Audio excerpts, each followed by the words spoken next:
இயேசுவை நேசிப்பவர்கள் பைபிளை வாசிப்பார்கள். இந்த சேனலை பின்பற்றினால் ஓராண்டில் வேதாகமத்தை வாசித்து முடித்து விடலாம். ஃபாலோ பண்ணுங்க, சப்ஸ்கிரைப் பண்ணுங்க. யாத்திராகமம் 35ஆம் அதிகாரம். மோசே இஸ்ரவேல் புத்திரராகிய சபையார் எல்லாரையும் கூடி வர செய்து அவர்களை நோக்கி, நீங்கள் 6 நாள் வேலை செய்ய வேண்டும். 7ஆம் நாளோ உங்களுக்கு பரிசுத்த நாளாய் இருப்பதாக. அது கர்த்தருக்கென்று ஓய்ந்திருக்கும் ஓய்வு நாள். அதிலே வேலை செய்கிறவன் எவனும் கொலை செய்யப்பட கடவன். ஓய்வு நாளில் உங்கள் வாசஸ்தலங்களில் எங்கும் நெருப்பு மூட்டாதிருப்பீர்களாக என்னும் இவ்வார்த்தைகளை கைக்கொள்ளும்படி கர்த்தர் கட்டளையிட்டார் என்றான். பின்னும் மோசே இஸ்ரவேல் புத்திரராகிய சபையார் எல்லாரையும் நோக்கி, உங்களுக்கு உண்டானதிலே கர்த்தருக்கு ஒரு காணிக்கையை கொண்டு வந்து செலுத்துங்கள். மனமுள்ளவன் எவனோ அவன் அதை கொண்டு வரட்டும். கர்த்தருக்கு செலுத்தும் காணிக்கை என்னவென்றால், பொன்னும் வெள்ளியும் வெண்கலமும் இளநீல நூலும் இரத்தாம்பர நூலும் சிவப்பு நூலும் மெல்லிய பஞ்சு நூலும் வெள்ளாட்டு மயிரும் சிவப்பு தீர்ந்த ஆட்டுக்கடா தோலும் தகசு தோலும் சீத்தீம் மரமும் விளக்குக்கு எண்ணெயும் அபிஷேக தைலத்துக்கு பரிமள வர்க்கங்களும் தூபத்துக்கு சுகந்த வர்க்கங்களும் ஆசாரியருடைய ஏபோத்திலும் மார்பதக்கத்திலும் பதிக்கத்தக்க கோமேதகம் முதலிய ரத்தினங்களுமே. உங்களில் ஞான இருதயமுள்ள அனைவரும் வந்து கர்த்தர் கட்டளையிட்டவைகளையெல்லாம் செய்வார்களாக. வாசஸ்தலத்தையும் அதன் கூடாரத்தையும் அதன் மூடியையும் அதன் கொக்கிகளையும் அதன் பலகைகளையும் அதன் தாழ்பாள்களையும் அதன் தூண்களையும் அதன் பாதங்களையும் பெட்டியையும் அதன் தண்டுகளையும் கிருபாசனத்தையும் மறைவின் திரைச்சீலையையும் மேஜையையும் அதன் தண்டுகளையும் அதன் சகல பணிமுட்டுகளையும் சமூக தப்பங்களையும் வெளிச்சம் கொடுக்கும் குத்து விளக்கையும் அதன் கருவிகளையும் அதன் அகல்களையும் வெளிச்சத்துக்கு எண்ணெயையும் தூப பீடத்தையும் அதன் தண்டுகளையும் அபிஷேக தைலத்தையும் சுகந்த தூப வர்க்கத்தையும் வாசஸ்தலத்தின் வாசலுக்கு தொங்கு திரையையும் தகன பலிபீடத்தையும் அதன் வெண்கல சல்லடையையும் அதன் தண்டுகளையும் அதன் சகல பணிமுட்டுகளையும் தொட்டியையும் அதன் பாதத்தையும் பிரகாரத்தின் தொங்கு திரைகளையும் அதன் தூண்களையும் அதன் பாதங்களையும் பிரகாரத்து வாசலின் தொங்கு திரையையும் வாசஸ்தலத்தின் முளைகளையும் பிரகாரத்தின் முளைகளையும் அவைகளின் கயிறுகளையும் பரிசுத்த ஸ்தலத்திலே ஆராதனை செய்வதற்குரிய வஸ்திரங்களையும் ஆசாரிய ஊழியம் செய்கிற ஆரோனின் பரிசுத்த வஸ்திரங்களையும் அவன் குமாரரின் வஸ்திரங்களையும் அவர்கள் செய்ய கடவர்கள் என்றான். அப்பொழுது இஸ்ரவேல் புத்திரராகிய சபையார் எல்லாரும் மோசேயின் சமூகத்தை விட்டு புறப்பட்டார்கள். பின்பு எவர்களை அவர்கள் இருதயம் எழுப்பி எவர்களை அவர்கள் ஆவி உற்சாகப்படுத்தினதோ அவர்கள் எல்லாரும் ஆசரிப்பு கூடாரத்தின் வேலைக்கும் அதன் சகல ஊழியத்துக்கும் பரிசுத்த வஸ்திரங்களுக்கும் ஏற்றவைகளை கர்த்தருக்கு காணிக்கையாக கொண்டு வந்தார்கள். மனப்பூர்வமுள்ள ஸ்திரீ புருஷர் யாவரும் அஸ்த கடகங்கள், காதணிகள், மோதிரங்கள், ஆரங்கள் முதலான சகலவித பொன் ஆபரணங்களையும் கொண்டு வந்தார்கள். கர்த்தருக்கு காணிக்கை செலுத்தின ஒவ்வொருவனும் பொன்னை காணிக்கையாக செலுத்தினான். இளநீல நூலையும் இரத்தாம்பர நூலையும் சிவப்பு நூலையும் மெல்லிய பஞ்சு நூலையும் வெள்ளாட்டு மயிரையும் சிவப்பு தீர்ந்த ஆட்டுக்கடா தோலையும் தகசு தோலையும் தங்களிடத்தில் வைத்திருந்த யாவரும் அவைகளை கொண்டு வந்தார்கள். வெள்ளியையும் வெண்கலத்தையும் கொடுக்கத்தக்க யாவரும் அவைகளை கர்த்தருக்கு காணிக்கையாக கொண்டு வந்தார்கள். பற்பல வேலைகளுக்கு உதவும் சீத்தி மரத்தை தங்களிடத்தில் வைத்திருந்த யாவரும் அவைகளை கொண்டு வந்தார்கள். ஞான இருதயமுள்ள ஸ்திரீகள் எல்லாரும் தங்கள் கைகளினால் தாங்கள் நூற்ற இளநீல நூலையும் இரத்தாம்பர நூலையும் சிவப்பு நூலையும் மெல்லிய பஞ்சு நூலையும் கொண்டு வந்தார்கள். எந்த ஸ்திரீகளுடைய இருதயம் ஞான எழுப்புதல் அடைந்ததோ அவர்கள் எல்லாரும் வெள்ளாட்டு மயிரை திரித்தார்கள். பிரபுக்கள் ஏபோத்திலும் மார்பதக்கத்திலும் பதிக்கும் கோமேதகம் முதலிய ரத்தினங்களையும் பரிமள வர்க்கங்களையும் விளக்கெண்ணையையும் அபிஷேக தைலத்துக்கும் சுகந்த வர்க்க தூபத்துக்கும் வேண்டியவைகளையும் கொண்டு வந்தார்கள். செய்யப்படும்படி கர்த்தர் மோசையை கொண்டு கற்பித்த வேலைக்குரிய யாவையும் கொண்டுவர இஸ்ரவேல் புத்திரருக்குள் தங்கள் இருதயத்தில் உற்சாகமடைந்த ஸ்திரீ புருஷர் யாவரும் கர்த்தருக்கு காணிக்கையை மனப்பூர்வமாய் கொண்டு வந்தார்கள். பின்பு மோசே இஸ்ரவேல் புத்திரரை நோக்கி, பாருங்கள், கர்த்தர் யூதாவின் கோத்திரத்தில் ஊரின் மகனான ஊரியின் குமாரன் பெசலெயேலை பேர் சொல்லி அழைத்து அவன் விசித்திரமான வேலைகளை யோசித்து செய்யவும் பொன்னிலும் வெள்ளியிலும் வெண்கலத்திலும் வேலை செய்யவும் ரத்தினங்களை முத்திரை வெட்டாக வெட்டி பதிக்கவும் மரத்தில் சித்திர வேலை செய்து சகல வினோதமான வேலைகளை செய்யவும் அவனுக்கு ஞானத்தையும் புத்தியையும் அறிவையும் அருளி அவன் சகலவித வேலைகளையும் செய்யும்படி தேவ ஆவியினாலே அவனை நிரப்பினார். அவன் இருதயத்திலும் தான் கோத்திரத்து அகிசாமாகின் குமாரனாகிய அகோலியாபின் இருதயத்திலும் போதிக்கும் வரத்தையும் அருளினார். சித்திர வேலையையும் சிற்ப வேலையையும் இளநீல நூலாலும் இரத்தாம்பர நூலாலும் சிவப்பு நூலாலும் மெல்லிய பஞ்சு நூலாலும் செய்யப்படும் விசித்திர தையல் வேலையையும் சகல விசித்திர நெசவு வேலைகளையும் வினோதமான வேலைகளை யூகிக்கிறவர்களும் செய்கிறவர்களும் நிறைவேற்றும் சகலவித வேலைகளையும் செய்யும்படிக்கு அவர்களுடைய இருதயத்தை ஞானத்தினால் நிரப்பினார் என்றான். யாத்ராகமம் 36 அதிகாரம். அப்பொழுது பரிசுத்த ஸ்தலத்து திருப்பணிகளுக்கடுத்த சகல வேலைகளையும் கர்த்தர் கற்பித்தபடியெல்லாம் பெசலெயேலும் அகோலியாவும் செய்ய அறியும்படிக்கு கர்த்தரால் ஞானமும் புத்தியும் பெற்ற விவேக இருதயமுள்ள மற்ற அனைவரும் செய்யத் தொடங்கினார்கள். பெசலெயேலையும் அகோலியாவையும் கர்த்தரால் ஞானமடைந்து அந்த வேலைகளை செய்ய வரும்படி தங்கள் இருதயத்தில் எழுப்புதல் அடைந்த ஞான இருதயத்தாராகிய எல்லாரையும் மோசே வரவழைத்தான். அவர்கள் இஸ்ரவேல் புத்திரர் திருப்பணிக்கடுத்த சகல வேலைகளுக்காகவும் கொண்டு வந்த காணிக்கை பொருள்களை எல்லாம் மோசேயினிடத்தில் வாங்கிக் கொண்டார்கள். பின்னும் ஜனங்கள் காலைதோறும் தங்களுக்கு இஷ்டமான காணிக்கைகளை அவனிடத்தில் கொண்டு வந்தார்கள். அப்பொழுது பரிசுத்த ஸ்தலத்து வேலைகளை செய்கிற விவேகிகள் யாவரும் அவரவர் செய்கிற வேலையின் காரியமாய் வந்து மோசேயை நோக்கி, கர்த்தர் செய்யும்படி கற்பித்த வேலைக்கு வேண்டியதற்கு அதிகமான பொருள்களை ஜனங்கள் கொண்டு வருகிறார்கள் என்றார்கள். அப்பொழுது மோசே, இனி புருஷர்களாவது ஸ்திரீகளாவது பரிசுத்த ஸ்தலத்துக்கென்று காணிக்கையாக ஒரு வேலையும் செய்ய வேண்டாம் என்று பாளையம் எங்கும் கூறும்படி கட்டளையிட்டான். இவ்விதமாய் ஜனங்கள் கொண்டு வருகிறது நிறுத்தப்பட்டது.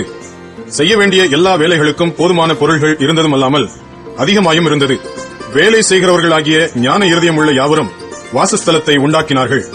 அதற்கு திரித்த மெல்லிய பஞ்சு நூலாலும் இளநீல நூலாலும் இரத்தாம்பர நூலாலும் சிவப்பு நூலாலும் வினோத நெசவு வேலையாகிய கேருபீன்கள் உள்ள 10 மூடு திரைகளை பண்ணினான்.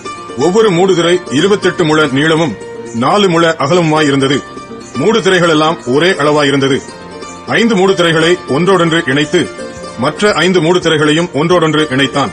இணைக்கப்பட்ட ஒரு மூடு திரையின் ஓரத்தில் இளநீல நூலால் 50 காதுகளை உண்டு பண்ணி அப்படியே இணைக்கப்பட்ட மற்ற மூடு திரையின் ஓரத்திலும் உண்டு பண்ணினான். காதுகள் ஒன்றோடொன்று இணைக்கப்பட்டவைகளாயிருந்தது. 50 பொன் கொக்கிகளையும் பண்ணி அந்த கொக்கிகளால் மூடு திரைகளை ஒன்றோடொன்று இணைத்து விட்டான். இவ்விதமாக ஒரே வாசஸ்தலமாயிற்று. வாசஸ்தலத்தின் மேல் கூடாரமாக போடும்படி ஆட்டு மயிரினால் நெய்த 11 மூடு திரைகளையும் பண்ணினான். ஒவ்வொரு மூடு திரை 30 முழ நீளமும் 4 முழ அகலமுமாயிருந்தது. 11 மூடு திரைகளும் ஒரே அளவாயிருந்தது. 5 மூடு திரைகளை ஒன்றாகவும் மற்ற 6 மூடு திரைகளை ஒன்றாகவும் இணைத்து இணைக்கப்பட்ட ஒரு மூடு திரையின் ஓரத்தில் 50 காதுகளையும் இணைக்கப்பட்ட மற்ற மூடு திரையின் ஓரத்தில் 50 காதுகளையும் உண்டாக்கி கூடாரத்தை ஒன்றாய் இணைத்துவிட 50 வெண்கல கொக்கிகளையும் உண்டாக்கினான். சிவப்பு தீர்ந்த ஆட்டுக்கடா தோலினால் கூடாரத்துக்கு ஒரு மூடியையும் அதன் மேல் போட தகசு தோலினால் ஒரு மூடியையும் உண்டு பண்ணினான். வாசஸ்தலத்துக்கு நிமிர்ந்து நிற்கும் பலகைகளையும் சீத்தி மரத்தால் செய்தான். ஒவ்வொரு பலகையும் 10 முழ நீளமும் 1.5 முழ அகலமுமாய் இருந்தது. ஒவ்வொரு பலகைக்கும் ஒன்றுக்கொன்று சமதூரமான 2 கழுந்துகள் இருந்தது. வாசஸ்தலத்தின் பலகைகளுக்கெல்லாம் இப்படியே செய்தான்.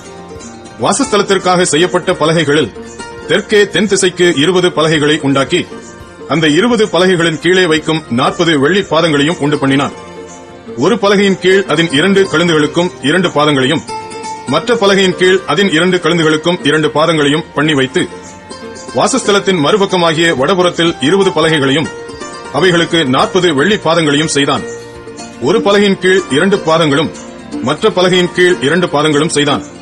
வாசஸ்தலத்தின் மேல்புறத்திற்கு 6 பலகைகளையும் வாசஸ்தலத்தின் இரு பக்கங்களில் உள்ள மூலைகளுக்கு 2 பலகைகளையும் செய்தான். அவைகள் கீழே இசைக்கப்பட்டிருந்தது. மேலேயும் ஒரு வளையத்தினால் இசைக்கப்பட்டிருந்தது. 2 மூலைகளிலும் உள்ள அவ்விரண்டிற்கும் அப்படியே செய்தான். அப்படியே 8 பலகைகளும் அவைகளுடைய ஒவ்வொரு பலகையின் கீழ் 2 பாதங்களாக 16 வெள்ளி பாதங்களும் இருந்தது. சீத்தி மரத்தால் வாசஸ்தலத்தின் ஒரு பக்கத்து பலகைகளுக்கு 5 தாழ்பாள்களையும் வாசஸ்தலத்தின் மறுபக்கத்து பலகைகளுக்கு 5 தாழ்பாள்களையும் வாசஸ்தலத்தின் மேல்புறமான பின்பக்கத்து பலகைகளுக்கு 5 தாழ்பாள்களையும் பண்ணினான். நடுத்தாழ்பால் ஒரு முனை தொடங்கி மறுமுனை மட்டும் பலகைகளின் மையத்தில் உருவ பாயும்படி செய்தான். பலகைகளை பொன் தகட்டால் மூடி தாழ்பாள்களின் இடங்களாகிய அவைகளின் வளையங்களை பொன்னினால் பண்ணி தாழ்பாள்களை பொன் தகட்டால் மூடினான். இளநீல நூலாலும் இரத்தாம்பர நூலாலும் சிவப்பு நூலாலும் திரித்த மெல்லிய பஞ்சு நூலாலும் செய்யப்பட்டதும் விசித்திர வேலையாகிய கேருபீன்கள் உள்ளதுமான ஒரு திரைச்சீலையை உண்டு பண்ணி அதற்கு சீத்தி மரத்தினால் 4 தூண்களை செய்து அவைகளை பொன் தகட்டால் மூடி அவைகளின் கொக்கிகளை பொன்னினால் பண்ணி அவைகளுக்கு 4 வெள்ளி பாதங்களை வார்ப்பித்தான். கூடார வாசலுக்கு இளநீல நூலாலும் இரத்தாம்பர நூலாலும் சிவப்பு நூலாலும் திரித்த மெல்லிய பஞ்சு நூலாலும் செய்த சித்திர தையல் வேலையான ஒரு தொங்கு திரையையும் அதன் 5 தூண்களையும் அவைகளின் வளைவாணிகளையும் உண்டாக்கி அவைகளின் குமிழ்களையும் வளையங்களையும் பொன் தகட்டால் மூடினான். அவைகளின் 5 பாதங்களும் வெண்கலமாயிருந்தது. யாத்திராகமம் 37 அதிகாரம். பெசலெயேல் சீத்திம் மரத்தினால் பெட்டியை உண்டு பண்ணினான். அதன் நீளம் 2.5 முழமும் அதன் அகலம் 1.5 முழமும் அதன் உயரம் 1.5 முழமுமானது. அதை உள்ளும் புறம்பும் பசும் பொன் தகட்டால் மூடி சுற்றிலும் அதற்கு பொன் திறனையை உண்டாக்கி அதற்கு 4 பொன் வளையங்களை வார்ப்பித்து அவைகளை அதன் 4 மூலைகளிலும் போட்டு ஒரு பக்கத்தில் 2 வளையங்களும் மறுபக்கத்தில் 2 வளையங்களும் இருக்கும்படி தைத்து சீத்திம் மரத்தினால் தண்டுகளை செய்து அவைகளை பொன் தகட்டால் மூடி அந்த தண்டுகளால் பெட்டியை சுமக்கும்படி அவைகளை பெட்டியின் பக்கங்களில் இருக்கும் வளையங்களிலே பாய்ச்சினான். கிருபாசனத்தையும் பசும் பொன்னினால் பண்ணினான். அது 2.5 முழ நீளமும் 1.5 முழ அகலமுமானது. தகடாய் அடிக்கப்பட்ட பொன்னினால் 2 கேருபீன்களையும் உண்டாக்கி கிருபாசனத்தின் 2 ஓரங்களிலே ஒரு புறத்து ஓரத்தில் ஒரு கேருபீனும் மறுபுறத்து ஓரத்தில் மற்ற கேருபீனுமாக அந்த கேருபீன்களை கிருபாசனத்தின் 2 ஓரங்களிலும் அதனோட ஏக வேலைப்பாடாகவே பண்ணினான். அந்த கேருபீன்கள் தங்கள் செட்டைகளை உயர விரித்து தங்கள் செட்டைகளால் கிருபாசனத்தை மூடுகிறவைகளும் ஒன்றுக்கொன்று எதிர்முகமுள்ளவைகளுமாயிருந்தது. கேருபீன்களின் முகங்கள் கிருபாசனத்தை நோக்கிக் கொண்டிருந்தது. மேஜையையும் சீத்திம் மரத்தால் பண்ணினான்.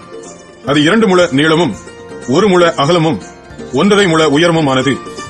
அதை பசும் பொன் தகட்டால் மூடி சுற்றிலும் அதற்கு பொன் திறனையை உண்டாக்கி சுற்றிலும் அதற்கு 4 விரற்கடையான சட்டத்தையும் அதன் சட்டத்திற்கு சுற்றிலும் பொன் திறனையையும் உண்டு பண்ணி அதற்கு 4 பொன் வளையங்களை வார்ப்பித்து அவைகளை அதன் 4 கால்களுக்கு இருக்கும் 4 மூலைகளிலும் தைத்தான். அந்த வளையங்கள் மேஜையை சுமக்கும் தண்டுகளை பாய்ச்சும் இடங்களாயிருக்கும்படி சட்டத்தின் அருகே இருந்தது. மேஜையை சுமக்கும் அந்த தண்டுகளை சீத்திம் மரத்தால் பண்ணி அவைகளை பொன் தகட்டால் மூடி மேஜையின் மேலிருக்கும் பாத்திரங்களாகிய அதன் பனிமுட்டுகளையும் அதன் தட்டுகளையும் தூப கரண்டிகளையும் அதன் பானபலி கரகங்களையும் மூடுகிறதற்கான அதன் கிண்ணங்களையும் பசும் பொன்னினால் உண்டாக்கினான்.